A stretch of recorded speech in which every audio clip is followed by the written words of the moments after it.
Thank you for being here. My name is Rich Nolan. This is Twisted. My process is derived from my past life of being a product development engineer. What I do is I dream up beautiful and elegant forms and I design them in the vessels. That designing is done on the computer. It's standard drafting. That's my background. It's two-dimensional drawings, front view, side view, top, bottom. And it's my instruction manual on putting the piece together.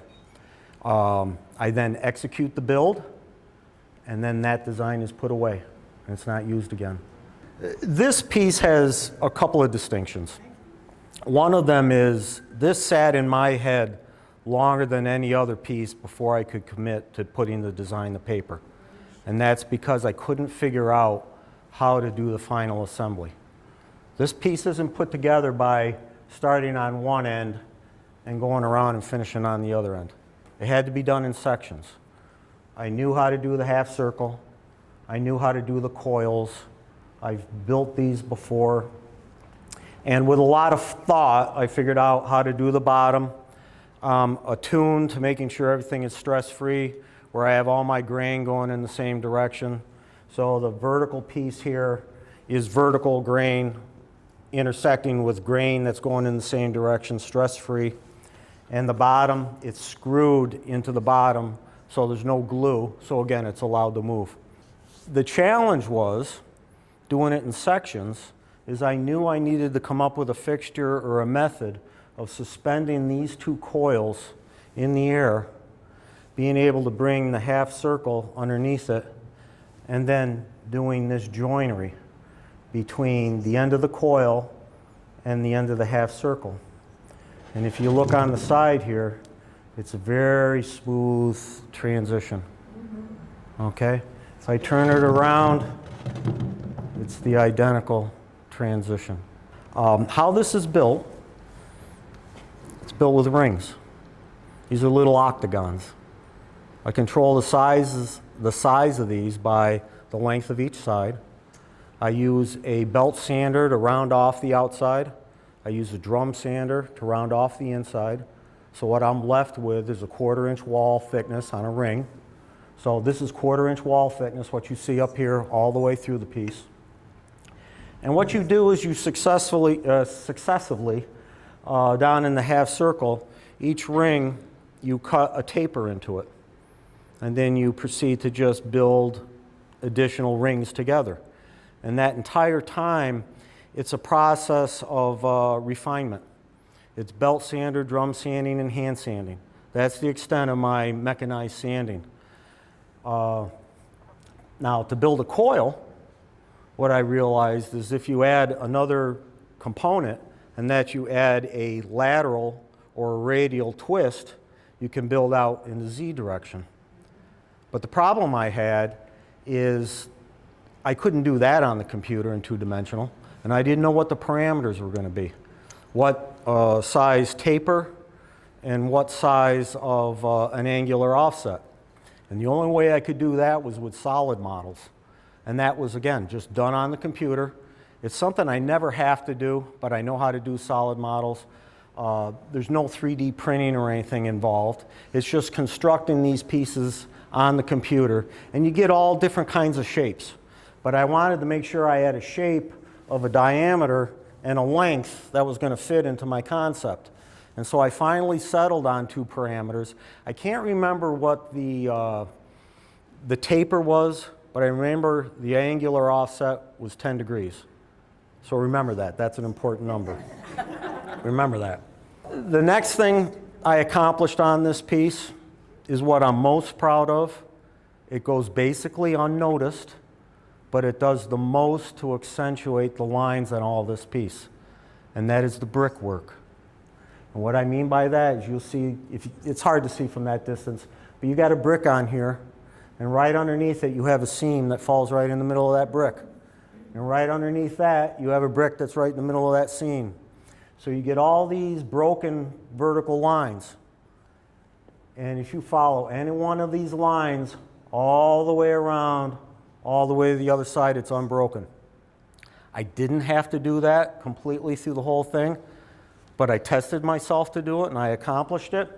But what that does is no matter where you look on the piece, the lines of all these seams follow the contour. And so it just accentuates what you're looking at. Now, the challenge is figuring out in doing the coil, how do I do brickwork in this coil section? Down in the half circle, it was very easy. You have your taper, and the taper is either located right on a seam or right in the middle of a brick. And then you just alternate them, and you make sure they're all in a good alignment so you got a nice flat surface. But what was I going to do up here? And the more I thought of it, I realized that I'm a victim of the rings themselves. Remember, these rings are 8-sided. So each side composes 45 degrees of a 360-degree circle. If you divide that number in half, you get 22 and a half. You divide that number in half again, you get 11 and a quarter. 11 and a quarter wasn't that far from my 10-degree original design. So I went back on the computer, I rebuilt that solid model using 11 and a quarter degrees, and I got the shape that I needed. It was still within the confines of what I was imagining here. But in order to do that, down here, you have two types of rings, where it's located on the seam, where it's located in the middle. In the middle here, it took 3 types of rings.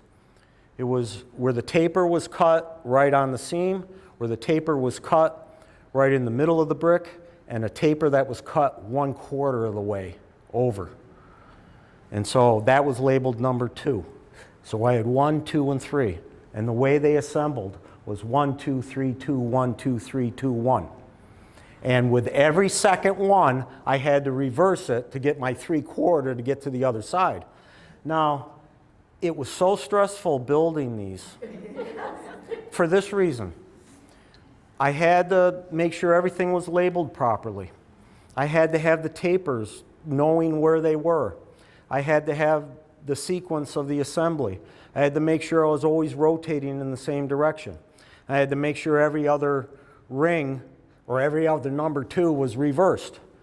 And if I had gotten it wrong on one of those rings, I wouldn't have known it until the entire coil was done, because I would have looked at it and something would have been wrong. And then the problem is, okay, which ring did I mess up? So it was stressful. They were a lot of fun to build. It's very organic. I love all that hand sanding and making it smooth like that. But when I was done at the end, I had 2 rings or 2 coils that they were identical. So I was really happy with that. But then came the challenge of building a fixture that kept these 2 coils suspended. And so I had down to this point here, and I had to join it up to about this point here. So I had, I don't know how many's in between there. And I had to slowly build up from the bottom and slowly come down. The fixture wasn't perfect because things were moving. With these coils, if there's just a 1 degree change in how they were mounted, it completely changed the face that I was dealing with right here. But I finally got it to where I had 1 connection here and 1 connection over here, which is what was left for my glue up. Now, the other reason this had to be done in sections is because of my finishing process. This is hand-applied oil. It's an oil that I wipe on with a small cotton pad. It's allowed to dry, and then I completely remove it with steel wool. It's put on, it's removed. It's put on, and it's removed. After about 4 or 5 coats, once it stops absorbing into the wood, it becomes reflective. So what you see here, this is my last hand application. There's no wax, there's no polishing. So obviously, I couldn't finish in these inner areas.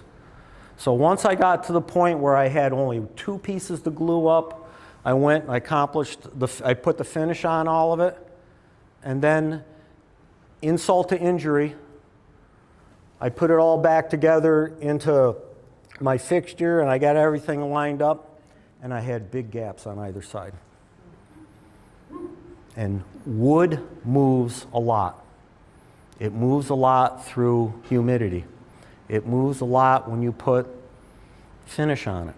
So in the coil, it must have just taken this little tiny twist, or this opened or closed or something like that. So when I realized I had that problem, I had to sleep on it, and it took an entire day to hand refine, taking a surface and moving it 1 degree this way, or half a degree that way, and get it all closed up. I finally got it closed. I got it glued. The last glue up is always a very stressful moment when you're committing to glue. And then, I had to just do that little section of the finish, and that's it. I got it done.